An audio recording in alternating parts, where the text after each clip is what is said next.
Well, good morning. I hope everyone is having a phenomenal Friday. It is November the 13th, 2020. Today's a B day. I am Mrs. McCoy, and welcome to this morning's edition of Phenomenal Fridays. I would like to share that I'm excited to announce that Mr. Morgan is back with us and will rejoin our editions on next week. Let's get started with the pledge.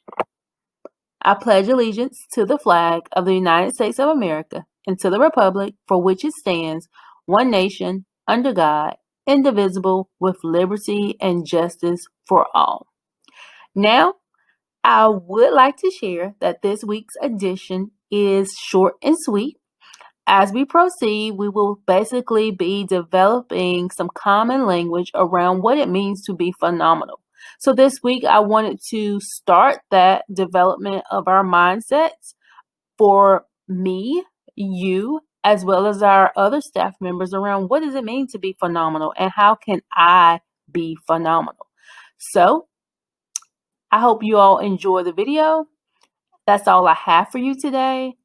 We will come back next week to celebrate those phenomenal staff members and our phenomenal Trojan scholars. I wanted to give everyone adequate time to get those nominations in and recognitions for your staff members as well as our scholars to continue to develop and demonstrate leadership so that we can recognize you on next week. Again, I hope everyone enjoys the video. You all take care, be safe, stay dry, and I look forward to joining you with Mr. Morgan next week for another edition of Phenomenal Fridays. Take care, be safe.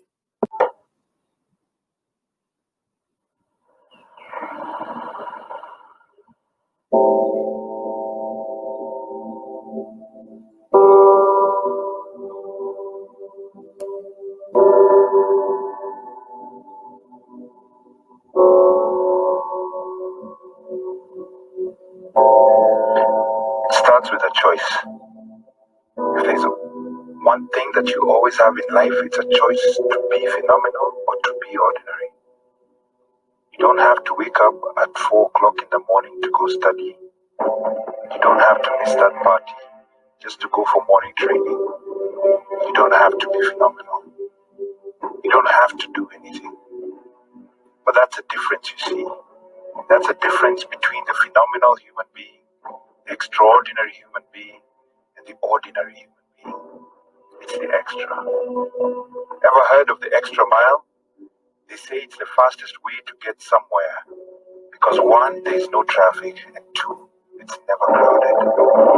Now most people think that to be extraordinary, to be phenomenal, you have to be born with some special DNA, or you have to have grown up in a certain neighborhood, or you have to be a natural talent. And most people are wrong. Being extraordinary, being phenomenal, starts with a choice. Like all things do. You've got to want it to the point where you don't have to do it. But you have so much drive, so much passion to succeed that you want to do it. You want to wake up and go for morning practice instead of sleeping. You want to take initiative and make a study timetable to help maximize your study hours. You want to miss that party that is supposedly going to be late because you know it will pay off. You want to be phenomenal. But you know what? The sad truth is you're not going to succeed every time you try. You're not always going to get that A star, and you're not always going to play your level best. You're going to fail, and it will either make you or break you. But that's another thing you see that separates the phenomenal from the ordinary, the lions from the zebras, the strong from the weak. It is the ability to see the unknown failure, not to fear it, but to use it as a stepping stone to get better. A man once said, I will fail and I will fail again until I succeed. I will fall 7 times, stand up 8. So now you have to decide who you want to be. The choice is yours, and the options are few. You could be ordinary. You could be good at either sports or academics, but not both. Because it's impossible, according to all those who have never tried. You can go down as a kid who could have made it to the Olympics, or Or the kid would have gone to Stanford if he didn't spend so much time with you. Or you can be both. You can be phenomenal.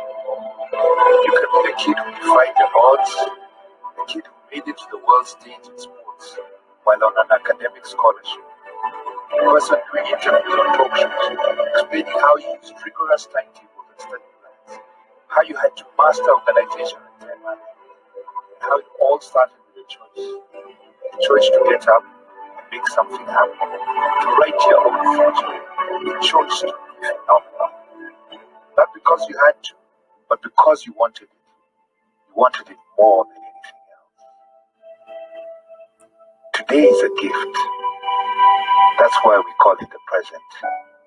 So take it, use it to its full potential, and get to where you want to get. Keep in mind that the only person stopping you is yourself. I believe that anyone is capable of doing great things. They just have to make the choice. Just make one choice. Will you choose to be ordinary, or will you be phenomenal?